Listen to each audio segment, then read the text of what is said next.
Welcome to Gears Action Growth, shifting business culture one conversation at a time. My name is Dr. Josephine Paladmo, and my superpower is creating business cultures that transform organisations team by team. Today, Dr. Ian Butterworth speaks to Warrick Peel about all things sustainability.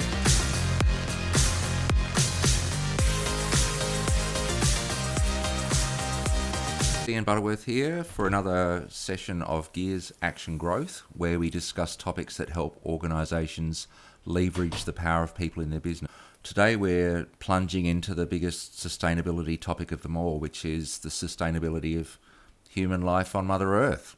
And I'm really delighted to welcome to our panel today Warrick Peel, whom I've had the pleasure of meeting virtually, never IRL, but virtually through his leadership of the United Nations Association of Australia's Climate Change Collaboration. And Warrick is also an entrepreneur and startup wizard. Warrick, I'm still trying to get my head around this whole new world. I feel like Rip Van Winkle waking up after 50 years and there's this whole other world emerging, which is why I was really keen to talk with you, because I've been feeling in my bones that I'm definitely Gen X/baby boomer the last few days. I went into a meeting in the city on Thursday, which was in a startup space full of Gen Zs running around setting up stuff. And I just felt like some relic from the 20th century. But you're my bridge to that world. So we'd love to hear about you. Could you tell us a little bit about yourself and your work as a startup entrepreneur and your interest in all things climate, please? Yeah, thanks, Ian. I'm a Gen X as well. It's just that I probably prefer to play the Gen X millennial connection part rather than the baby boomer part. I argue with my folks enough around things like climate change. Anyway. I started my entrepreneurial journey back in 2009. I was completing my international masters over at Northeastern University in Boston, and so that was effectively my 3-month sabbatical from my then firm I was working for as a headhunter. So I shifted, myself and a colleague co-founded a search firm in carbon markets, renewable energy, responsible investment, ESG, etc. And that was sort of the start of my entrepreneurial journey. Some sort of, 13 years ago. And then to that point, I just, I found this happy nexus of capitalism and environmentalism. So I sort of was happy that I could put these two things together, being that, I sort of grew up, out in the outer eastern suburbs, which we used to go yabbing and catching lizards, and I had 12 blue tongue lizards, and we used to go camping in the bush and all that sort of jazz. So it was just for me a passion of nature, and being able sort of to play in that space was just felt like two worlds were finally aligning in which we needed to shift way back then, and obviously, as we know today, it's magnified enormously to the point that everyone knows that climate change is real, and everyone knows the scale and the size of the task is just one that if we don't get it right, Mother Earth will go on, but we won't as humans. So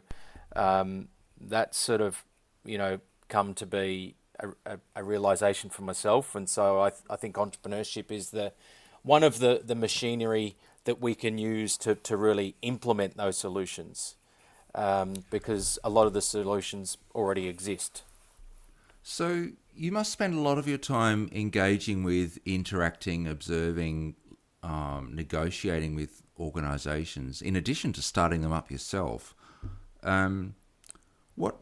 What's your experience like of engaging with, say, the existing organisational system, the current, dominant superstructure of organisations. What's your experience like? Look, I won't say it's always been a happy one, particularly in this, this little island called Australia with 25 million people, where a monopoly of 4 banks, 3 gentailers and 2 grocers are front and centre, and all of which are purely focused on 25 million customers. So that's always been a challenge. But I think it's always about the narrative and the problem statement of these organisations. At some point they weren't, too engaged on climate action, and they've only just released their net zero positions, really in the past 12 months, of which most of them are pretty lame, as in, 2050. By then it's all going to be a bit too late, right? But you think about other avenues. So myself and another chap co-founded something called Future Directors Institute, which was all about empowering the next generation, i.e., speaking of the millennials and the Gen Zs, as well as Gen X, into the boardroom to have these deeper conversations and ask these questions around the tectonic shifts that we need, both digital and technology transfer, but also around climate risk and understanding natural capital as an asset. That we need to think differently about these big risks and opportunities. So, look, I think the engagement with industry is often tricky. I'm doing it in my current role as leading partnerships for the Global Entrepreneur Congress in May next year, and I'd say 80% of the ASX 200, entrepreneurs aren't their customer, nor their employee, nor their investment. So they're disengaged, right? But the 20% that are, well, they're all in, right? And they understand that the next generation are going to have portfolio careers and have their side hustle while they're working full time, right? So that's just the nature of how the next generation are going to be adopting the future of work. What's your experience like with the corporate sector and even government in terms of organisations becoming the vanguard for change? I did my PhD in the 90s on environmental adult education, and back then I was observing that the huge majority of environmental education was pitched at individuals, and it was usually pitching at individuals to put out their recycling and, buy different types of light bulbs. But the huge blockage and enabler is the organisational level, institutional level, for actually making the change happen and demonstrating that it's in everyone's best interests to do so. Have you seen any shifts occurring in the time you've been involved? Oh, 100%, Ian. So I think it's interesting. I was always of the opinion that governments are slow to act and there's a lot of bureaucracy, etc. But I've seen quite a significant shift, not only in recent years around their willingness to invest in the startups, either the infrastructure that supports the entrepreneurs and or directly invest, and sizable amounts of money as well, right? So, even to the point, Launch Vic, Victoria's startup agency has done some amazing stuff. I've actually worked with them in delivering startup governance to a couple of hundred founders, as well as the federal government, but also more broadly, if we look at someone like there's a book by Mariana Mazzucato, who's an innovation professor in Europe, and her book's called The Entrepreneurial State. And if you read sort of the interesting sort of history of venture capital, it was often governments who were first to the table in investing in these new industries, i.e. life sciences and biotech, clean tech, so and even now with the needs around food security and our changes in food systems, ag tech, food tech, and more broadly agriculture innovation and systems change. So I think it's interesting that governments sometimes are perceived as slow and bureaucratic, but right now, Victoria's also just recently released a $2 billion breakthrough fund to invest in deep tech and emerging tech, commercialising R&D with the universities, and I'm sure at some point they'll invest directly, which yes, they already have actually in a health. Wow, that's exciting. Yeah, so there's some really cool stuff going on, and even at the federal level with CSIRO and their partnership with Main Sequence Ventures, who have invested over 100 million in multiple sort of startups, and what Larry Marshall has done there has been brilliant. But even in the US, a gentleman by the name of Steve Case, who was the founder of AOL, America Online, advised Obama's office on their startup policy, and so they've been amazingly progressive. And then you look at places like Israel and Singapore, and their governments have effectively accelerated the investment in startups and technology to the point that they're now tech makers rather than tech consumers, right? Australia's still a tech consumer. We buy in more tech than we make and scale out to the export markets, but we're on our way. If you get that piece right, then that's the new economic growth model. Awesome. Josie. Warwick, yeah, I'm interested in, particularly in the startup space, who's actually making an impact?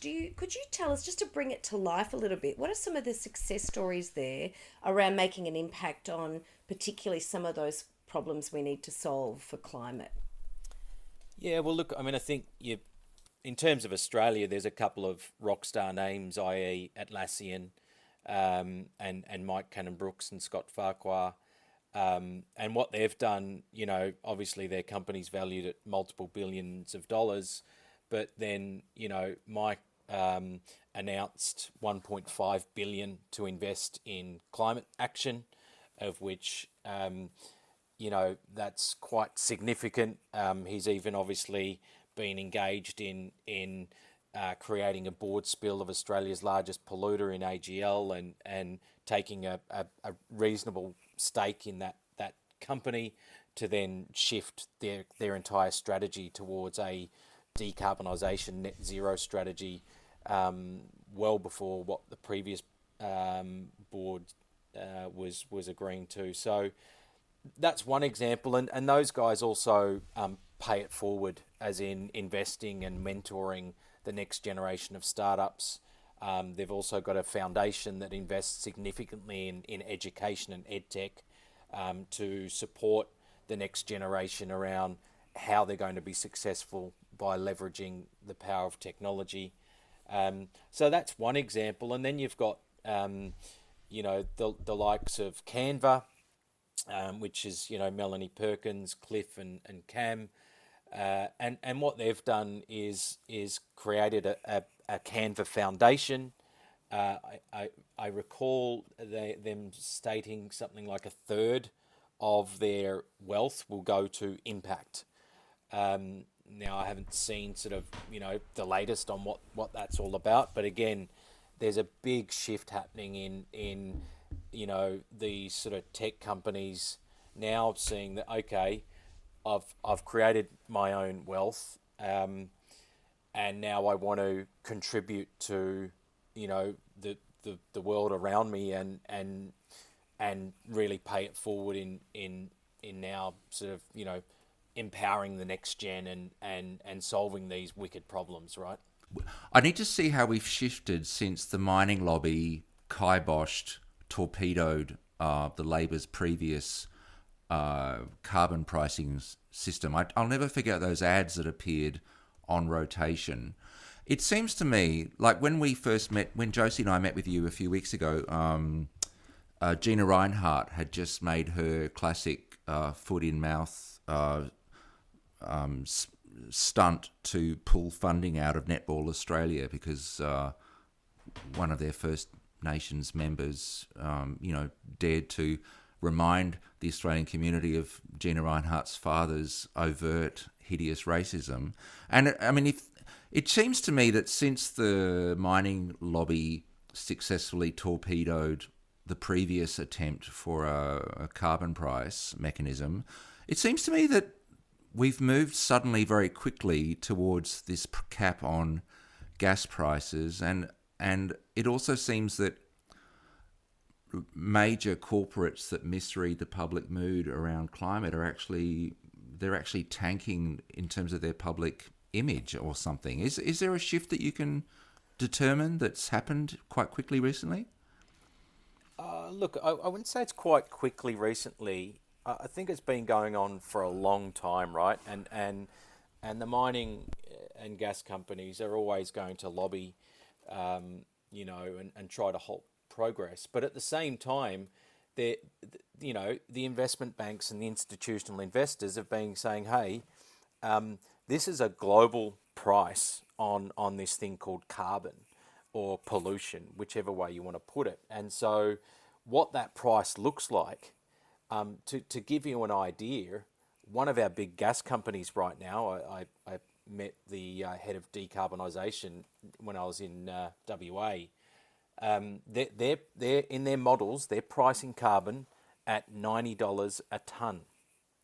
And I think at the moment, it sits at about 50 to 60. But the reality is that number is only going to go up, because Wow. globally our carbon budget is of a certain size. I don't know the actual numbers today specifically, but even way back when carbon was priced at I think it was $20 or $30 a tonne in 2009 when the CPRS was first introduced and got through and then got sort of kicked out pretty quickly, due to Julia Gillard and Kevin Rudd having a bit of a disagreement.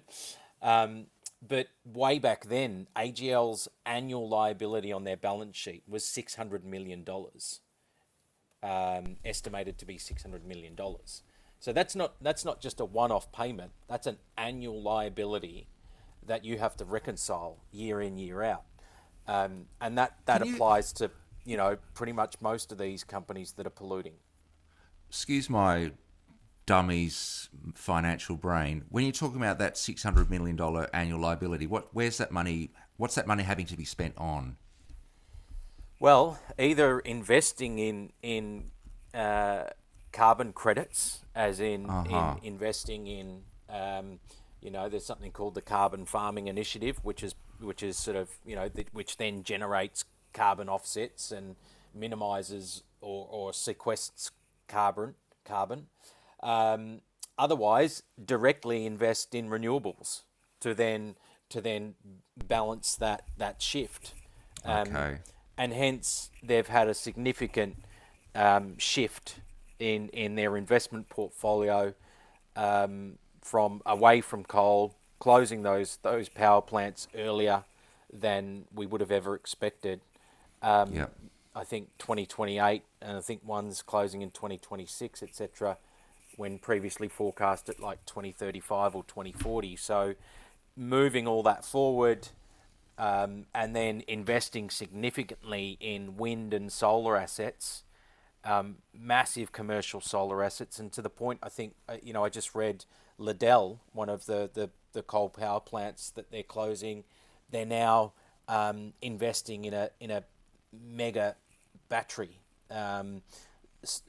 storage plant. So all this sort of stuff's happening at scale because the global investors have the numbers speak volumes. So there's no more, there will continue to be lobbying, but these companies have accepted that, hey, we need to shift our assets into these new market opportunities, because otherwise we're going to be a stranded asset as a company and therefore no longer seek to exist. Do you still see organisations that are still clinging on to outmoded beliefs that they don't need to change in the face of all of this evidence that they do? Oh, look, definitely. There's another gas company that's headquartered in South Australia. They're just headbutting with industry and somewhat being ignorant. And there's plenty of those, right? Like I think, some of the big sort of oil and gas companies globally still haven't shifted. They're sticking to what they know. Whereas, the likes of a Shell and a BP have significantly shifted in regards to investment in, everything from biofuels to clean technology and really starting to shift their portfolios. What do you think the tipping point will be? Are we just going to wake up one day and the dial's moved across the halfway mark and then suddenly we've just moved into a new way of thinking? Or what do you think is going to happen? I would love to think that, Ian. And as much as I'm an optimist, I also think that the solutions aren't being implemented quick enough and at the scale they need to be. So I have a doubt that will actually take place. I think it might, but I think it will be too late by the time it takes place, unfortunately. Sadly, I think that I have this sort of hypothesis that I keep talking to, that Mother Earth will continue beyond 2100. However, I don't think humans will. It will be, we will have died of heat exhaustion, a whole myriad of things. Probably there'll be, waves of asthma, thunderstorms and all sorts of, there'll be, plenty of drowning, I think, because there's going to be climate refugees all over the world. There'll be tsunamis, literally take out nations. I mean, it's. I don't mean to paint a black picture, but I think that might happen. Oh, okay. Josie. So, Warwick, in that, how do you reconcile and motivate the work that you're doing? Because that is a really bleak picture, and of course we can put our heads in the sand, and we don't want to do that. But there has to be some slither of hope for us to, get out of bed every morning and just keep going. What keeps you going, Warwick?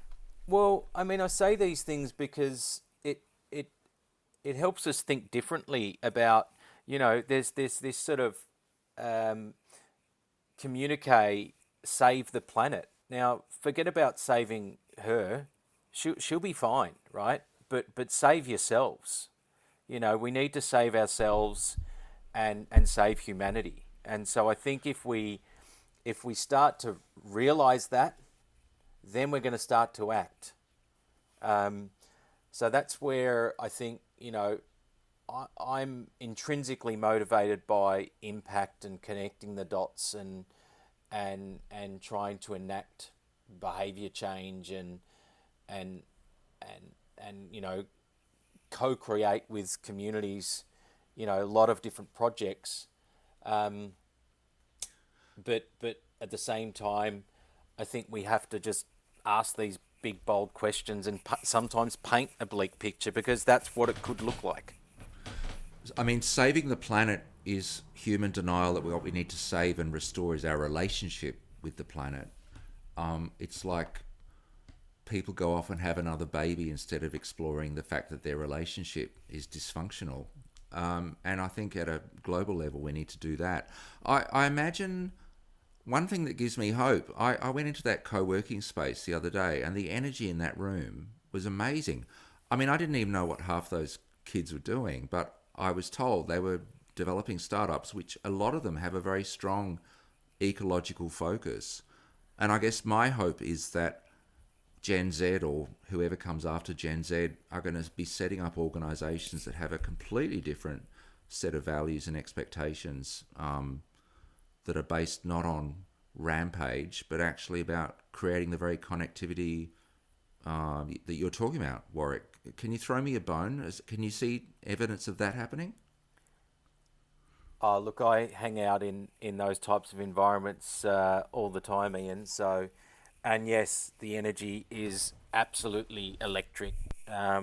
Maybe it's even solar powered. I don't know, but we say kids, but I remember when I was a young fella, and I think we brush that kid part off when we're 16, 17, and I think these young adults are are smarter than us in regards to they've been able to see that the system is broken and the systems are broken, and they're rebels for change and they stand for something. They're not going to just go and get a job. They're creating their own jobs. Just so you know, a kid for me is anyone younger than 40. So just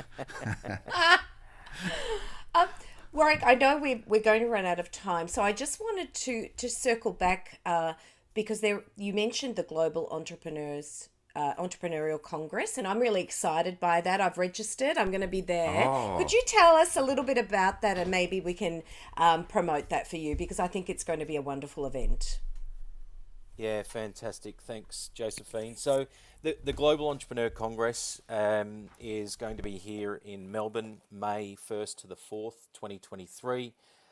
It started back in 2009, and it's based on the sort of entrepreneurial ecosystem building and the entrepreneurial infrastructure that we need to empower the next generation of startups and founders and entrepreneurs to deliver impact. So there's a big impact focus. Think female entrepreneurship, social enterprise, Indigenous entrepreneurship, youth entrepreneurship, right through to the UN Sustainable Development Goals and social enterprise. So there's a big focus on impact more broadly, and the likes of the World Bank, United Nations, OECD, Kaufman Foundation, and global companies, global investors, and the global accelerators will all be here in Australia. So it's super exciting. Pretty much all of Australia, all the states and territories engaged.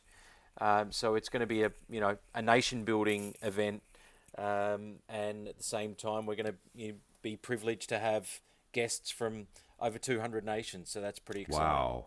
It sounds amazing, and this is open to anyone. You don't have to be an entrepreneur. You don't have to be involved in this space. I myself am going to really learn and set my mind to receive a lot of information and then see where the synergies are between what I do and what else I could do. So I'm really, for me, a call to action is, you don't have to be already in this space to go to the Congress. Is that right, Warwick? I'm just checking with you. Absolutely, and you're right. I mean, as much as I might, have hung out in these circles for a decade or so, I see it exactly the same as you. It's a you couldn't do a better 4-day MBA on innovation and entrepreneurship than attend this congress. So it's a congress as distinct from a conference. Some really interesting sort of global dialogue, but also some really cool startup alley activations and a lot of really cool stuff along the sides with all the different emerging technologies as well. Can you set up a creche for people in their late 50s? If you bring some little humans along, look, I'm happy to chaperone them and teach them entrepreneurship. No, I'm talking about for myself. I mean, there needs to be a reprogramming space for people in their 50s and older who really want to atone for what our generation and previous ones have done. I mean, obviously, it's a human. We've inherited the DNA of our ancestors, and I guess, blah, blah, blah. But it occurs to me that, I'm only being partly joking, I almost feel like there's a lot of well-meaning folks who are older who want to be part of this, but are aware that our socialization in some ways has been an obstacle for us to actually get involved. Is there some way that those of us who have been around for a while can actually support this without getting in the way? Oh, definitely, Ian. To this point, around the Global Entrepreneurship Congress, it is somewhat of a different audience. It's not going to be just, the Gen Z sort of next generation startups.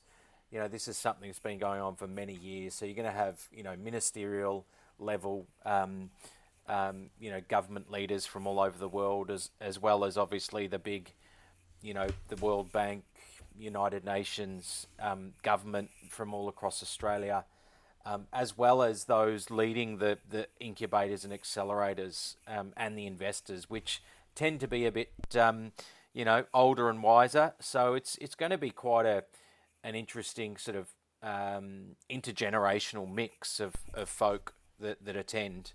And will there be an obvious green lens? Will that be a sort of parallel stream or something, or will it permeate everything? So decarbonisation and climate tech and circular economy is one of the streams, but I would say it will have a 17 colour rainbow theme, i.e. SDGs, because it's everything from health and well-being through to climate action, through to reduced inequalities, through to sustainable cities.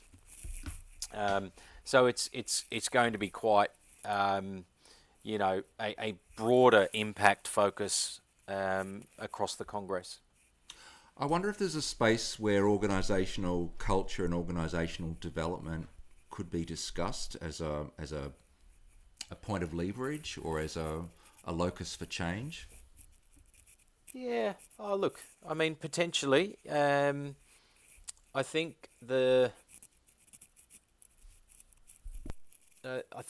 entrepreneurship is the machine, so that's more of an industry thing, I think. Yeah, but, definitely. Look, entrepreneurship as a culture is really something that companies are starting to shift towards as well, right? So I think if it was weaved into an entrepreneurial dialogue, then yes, potentially. Wow, fantastic. Josie, back to you. Well, I know that Warwick has to go, so we will stop there, and maybe we will have you back, Warwick, just before the Congress at some time, just to maybe pick up on some of these topics. So thank you so much. Thank you, Ian. Thank you, Warwick, for being here. Very exciting. We just, I can see we just touched the surface. But I will see you in May at the Global Entrepreneur Congress. Oh, good, Brilliant. Ian. I'll hold your hand. Don't worry. I put masking tape on. That's right. It'll be a cracking